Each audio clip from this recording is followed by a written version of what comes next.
Hey, I'm Jesse. Let's continue in 2 Corinthians. We're in chapter 2, verse 12. When I came to Troas to preach the gospel of Christ, even though the Lord opened a door for me, I had no rest in my spirit because I did not find my brother Titus. Instead, I said goodbye to them and left for Macedonia.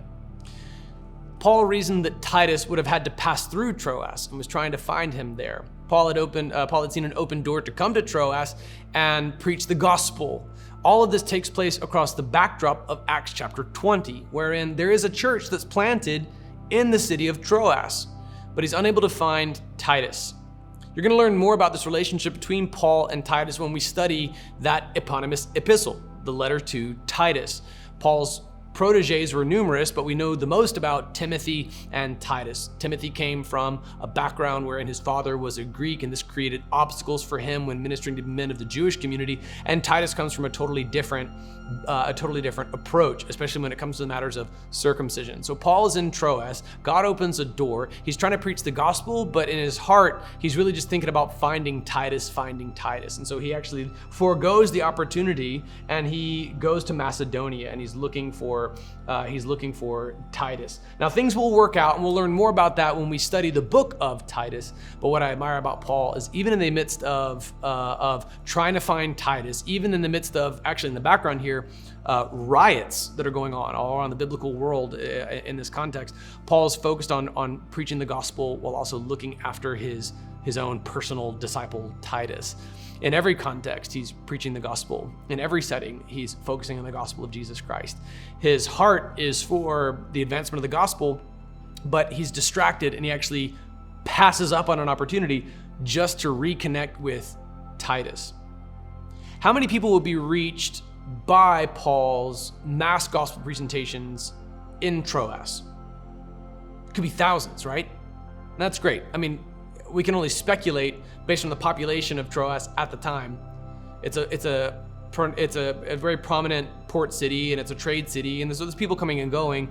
Should we say, even on the high side, like 10,000 people could be saved if Paul had stayed in Troas and continued preaching the gospel there? That could be great. But what about ministering through Titus? What if instead of preaching the gospel even up to 10,000 people in the city of Troas, what if he instead focuses his energy, as he did, on pouring into his disciple, Titus? Titus would go on to the island of Crete, and he would go around appointing elders in every town, planting churches. Let's say that Titus is only able to appoint elders in 10 cities. Now he does more than that, but let's say that there are only 10. And if each of those 10 churches goes on in its first year to reach just 100 people. Okay, that's 1,000 people who've been impacted by the gospel of Jesus Christ along the island of Crete. But let's say that those churches continue to survive for another 20 years. That's now 20,000 people at a consistent rate of growth, even a modest rate of growth, and it's twice as many people as Paul could have reached for the gospel staying in Troas. He plays the long game.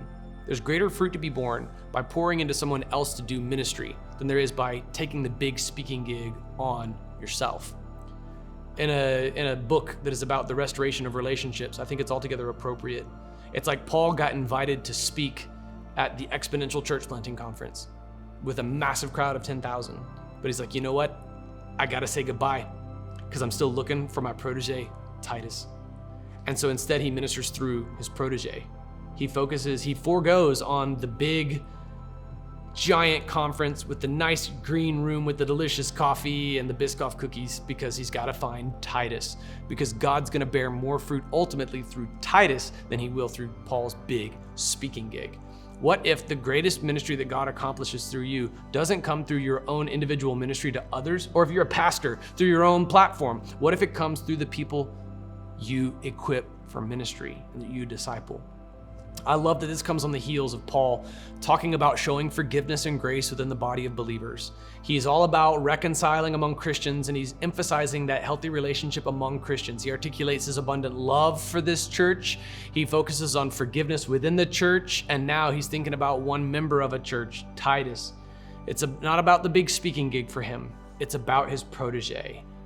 Into whom are you pouring your wisdom? Who are you equipping unto ministry? Who are you training and sending out? And would you be okay if the greatest evangelistic fruit of your life comes not through your own evangelistic ministry, but through someone you disciple? Who is your Titus?